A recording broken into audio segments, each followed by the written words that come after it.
Բարև ձեզ հարգելի գործընկերներ, անկախ դիտորդ առաքելությունը առավոտվանից դիտորդությունը իրականացում վաղաշաբաթ խորհրդատված համայնքի տեղականից կառավարման մարմինների ընտրություններին մեր դիտորդները առավոտվա ժամը 7-ից շրջում են ընտրական տեղամասերով, այս պայդրությամբ այցելել են շուրջ 40 ընտրական տեղամաս, հիմնական խնդիրները, որոնք որ արձանագրվել են հետևյալն են ընթացակարգային 3, վիճաբանության դեպք 2, ուրեմն ընտրողների կազմակերպված տեղաշարժ 3, ուրեմն միտումնավոր բաց քվեարկություն 1, ես այստեղ ուզում եմ ասեմ, որ բաց քվեարկության դեպքեր շատ են արձանագրվել, բայց մեկն է, որ դիտորդների կողմից գնահատվել է որպես միտումնավոր բաց, ոնց որ ինչ-որ մեկին ինչ-որ բան ցույց տալու համար եւ ոչ թե օրինակ կարգին չտիրապետելու կամ քվեարկցիկի հերթը շրջանցելու նպատակով։ Գտնվելու իրավունք չունեցող անձի կողմից տեղամասում գտնվելու մեկ դեպք սպառնալիքի, մեկ դեպք անգործության ընտրական հանձնաժողովի ղեկավարի, մեկ դեպք Գրանց Համատյանի էական թերություններով լրացման 4 դեպք եւ քվեարկության կտրոնի պայմանական ասենք ժամանակավոր հափշտակության, որտեղ հետո ընտրող վերադարձվեց մեկ դեպք, դա մենք քննարկում ենք արդյոք հանցագործության պարունակումա թե չէ, որոշվեց որ չենք գնահատում, որ հանցագործություն տարատեղ։ Ուրեմն ասեմ, որ երեկվա եւ այսօրվա մասով, ինչպես գիտեք, կա ընտրական օրենսգրքով սահմանված քարոզչության արգելքի կանոնակարգումներ եւ մենք հայտնաբերել ենք կարգի ակնհայտ խախտումներ, մասնավորապես Facebook սոցիալական ցանցում վճարվող գովազդ, որը շարունակվում է, այսինքն վճարվող գովազդի համար դրված ժամանակահատվածը ներառել է նաև այս արգելված լրության եւ քվեարկության օրը։ Ուղղակի այդպեսի դեպք, որ արվում է հենց կուսակցության Facebook-յան էջի կողմից նկատել ենք Հանրապետություն կուսակցության մասով 7 դեպք եւ անուղղակի կամ աֆիլացված ուրեմն էջերի կողմից նկատել ենք քարոզչություն, ուրեմն հայրենի քաղաքացիական պայմանագիր կուսակցություն եւ հաղթանակ դաշինքի մասով։ Ասեմ, որ մասնակցության մասով, ինչպես երևի բոլորը նկատել եք, մասնակցությունը առավոտվա ժամերին եղել է ուղի 2 անգամ ավելի բարձր, քան 2021 թվականի համանման ընտրություններում, բայց մեզ առավել հետաքրքիր են 3 գյուղերը, որտեղ պետք է հասկանալ, թե որ երևույթների արդյունքում է մասնակցությունը եղել ավելի քան 5 անգամ բարձր, դա Արշալույս, Հայթաղ եւ Ծաղկալանչ գյուղերն են, որտեղ հնգակի բարձր է եւ պետք է հասկանալ ինչի արդյունքում է ընտրողների այդպիսի ակտիվություն, արդյոք դա ընտրողների բնական զբաղվածք է, թե առկա է ընտրողների վրա ապօրինի ինչ-որ միջամտություններ։ Ասեմ, որ մենք նաև արձանագրել ենք երեկվանից գիշերվանից սկսած խախտումների կեղծ ահազանգեր, այսինքն ահազանգեր երևույթների մասին, որոնք ներկայացում են որպես խախտում, բայց այդպիսի չեն հանդիսանում գործող օրենսդրության մասով։ Առաջինը դա քվեաթերթիկների այսպես կոչված տրցակները սեղանների շարած լինելը կամ քվեաթերթիկները ուրեմն ոչ չհրկիզվող պարանից դուրս պահելը, ասեմ, որ այս կարգավորումը վաղուց փոխվել է, քանի որ 17 թվականից արդեն 16 թվականից քվեաթերթիկները արդեն հատուկ հաշվառման փաստաթուղթ չեն, այն ժամանակ դա կենտրոնական ընտրական հանձնաժողովի պարզաբանմամբ, իսկ 22 թվականից արդեն օրենքի մակարդակով ամրագրված է, քվեաթերթիկները չհրկիզվող պարանից դուրս են պահում եւ սա խախտում չէ։ Մյուսը դա պաստառները ընտրական տեղամասի մոտակայքում, սա եւս խախտում չի, պաստառների համար կան սահմանված վայրեր, իհարկե չի կարող պաստառ լինել ամեն, չգիտեմ, սյան ամեն պատի վրա, բայց եթե դա սահմանված վայր է պաստառի համար, էական չի, թե այդ սահմանված վայրը ընտրական տեղամասից ինչ հեռավորության վրա է։ Հաջորդը դա ընտրական շտաբ տեղամասի մոտակայքում, սա եւս խախտում չի, քանի դեռ շտաբը կոնկրետ ազանգող դեպքով մենք նայեցինք, քանի դեռ շտաբը եւ ընտրական տեղամասը նույն շինության մեջ չեն։ Այսինքն օրենսդիրը չի սահմանում, որ դրանք պետք է լինեն X հեռավորության վրա, սահմանում որ նույն շինության մեջ չպետք է լինեն։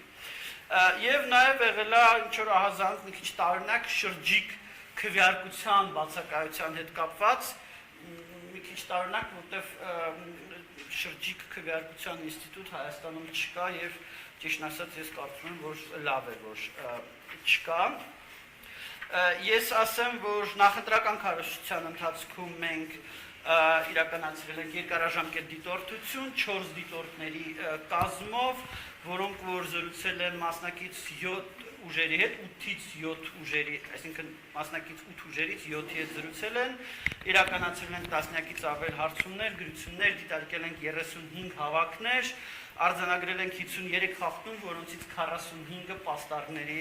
հետ կապված։ Նախընտրական քարոզչության ժամանակահատվածում հանցագործության մասին հաղորդումներ են ներկայացվել երկու հատ քրեական օրենսգրքի 441, այսինքն պաշտոնական դիրքի չարաշահման հոդվածով, մեկը վերաբերվում էր ուրեմն Դողս գյուղում ուրեմն տեղ ունեցած միջոցառմանը, մյուսը վերաբերվում էր ներողություն, մեկը վերաբերվում էր քրեական առաջին օրը պաստառների փակցմանը, երբ որ առերևույթ տեսնում ենք, որ համայնքապետարանի ուժերով են փակցվում քաղաքացիական պայմանագրի պաստառները, եւ երկրորդը դա Խոյ համայնքում գովազդների բաշխման հետ կապված խնդիր էր եւ գովազդների տրամադրման որոշման հետ կապված։ Եվ 3 հաղորդում ներկայացրել են քրեական օրենսգրքի 221-րդ հոդվածով, դա սեփական բարեգործության եւ քարոզչության մեկտեղման արգելող հոդվածն է։ Մեկը ուրեմն այդ Դողս գյուղի հետ կապված, մյուսը դա ուրեմն դպրոցի տնօրենի կողմից բարեգործություն իրականացնելու մասով ըստ էության 3-ն էլ այս կամ այն կերպ այս 221 հոդվածով այսինքն ներողություն բոլոր 5 հաղորդումներն էլ ըստ էության ԿՊ-ին են վերաբերվում բոլոր 5 հաղորդումներն էլ եւ վերջինը բարեգործության մասով դա ինչ որ տեղեր կանիկների վերանորոգման ահազանգեր են եղել եւ դրա հետ կապված ենք ներկայացրել ցավոք պետք է ասեմ որ ոչ բոլոր հաղորդումներով այս պահին կան հարուցված քրեական վարույթներ կա հաղորդում որը արդեն ստեցան 3 շաբաթ է ինչ սպասում են վարույթի քրեական վարույթին ասեմ որ նաեւ խնդրահարույց քվեարկության օրվա ընթացքում խնդրահարույց որպես երևույթ նկատել ենք դիտորդական առաքելություններից մեկի կողմից բաց քվեարկությունների դեպքերի այնպիսի նկարահանում, որը բացահայտում է ընտրողի կամ արտահայտությունը։ Ինչի մասին է խոսքը։ Այո, ինչի մասին է խոսքը, ընտրողը քվեախցիկում չի քվեարկում, ինչը իհարկե խախտում է եւ իհարկե վատ է, բայց դիտորդը դա ոչ թե այնպես է նկարում, որ զուտ փաստ է երևա, այլ դիտորդի նկարածի մեջ երևում է թե ընտրողը ում է քվեարկում։ Եվ դա խնդրահարույցա մեր համոզմունքն այն է, որ դիտորդը իհարկե պետք է նկարի եւ արձանագրի խախտման փաստը, բայց ոչ այնպես, որ երևա թե ընտրողը կադրում երևա թե ընտրողը ում է քվեարկում։ Ինչպես այդ դեպքի հետ կապված ճիշտ քանակական տվյալությունը, բայց մի քանի հատ կան, որում այդպիսիք նաև հրապարակված դեպքեր կան, հայակվի առաքելության միջում, որ նայեք, այնտեղ հրապարակված դեպքեր կան։ Ասեմ, որ քան դեռ խոսքը գնաց դիտորդական առաքելությունից, մենք, ինչպես նաև մեր գործընկեր ականատես առաքելությունը նկատել էինք որոշ դիտորդական առաքելությունների կողմից ընտրական օրենսգրքով սահմանված անաչառության եւ անկողմնակալության ճիշտ խախտման դեպքեր եւ ներկայացրել էինք դյումներ կենտրոնական դրական հանձնաժողով ականատեսը ներկայացրել էր հայակվեի հետ կապված մենք ներկայացրել էինք հայակվեի պարլամենտարիզմի զարգացման միջազգային կենտրոնի եւ իրավունքի զարգացման Թաթոյան հիմնադրամի, եթե անվանումը ճիշտ հիշեցի հիմնադրամի, կարող հիմա մի քիչ սխալում, այդ Թաթոյան, Արման Թաթոյանի ղեկավարած հիմնադրամի հետ կապված եւ մենք հավատացած ենք, որ հայակվեի եւ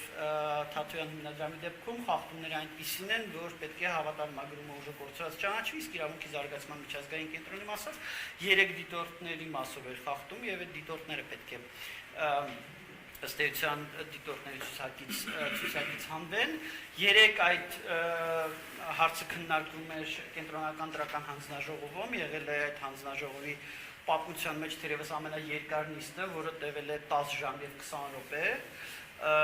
եւ վերջապես գիշերվա ժամը 3-ից կենտրոնական դրական հանձնաժողովը որոշում կայացրեց, որ իրենք թեև փաստացի արձանագրեցին խախտումները, արձանագրեցին խնդիրները, արձանագրեցին խնդրահարույց պահվածքը, բայց ֆորմալ առումով հանձնաժողովը սահմանափակվեց հույս հայտնելով, որ դիտորդական առաքելությունները կվերացնեն իրենց իսկ իրականացրած խախտումները, ֆորմալ առումով խախտում չարձանագրեց եւ բնականաբար նաեւ ոչ մեկին դիտորդության իրավունքից չզրկեց, թեև հայաքվե առաքելության ներկայացուցիչները ասացին, որ իրենց այն ներկայացուցիչները, որոնք իրենց այն դիտորդները, որոնք որ արել են վիճակահարույց հայտարարությունները, այսօր ընտրական տեղամասեր չեն գնա։ Ըստ էության, եթե հակիրճ սա է սպահի պատկերը։ Ես թույլ տվեք որոշ դիտարկումներով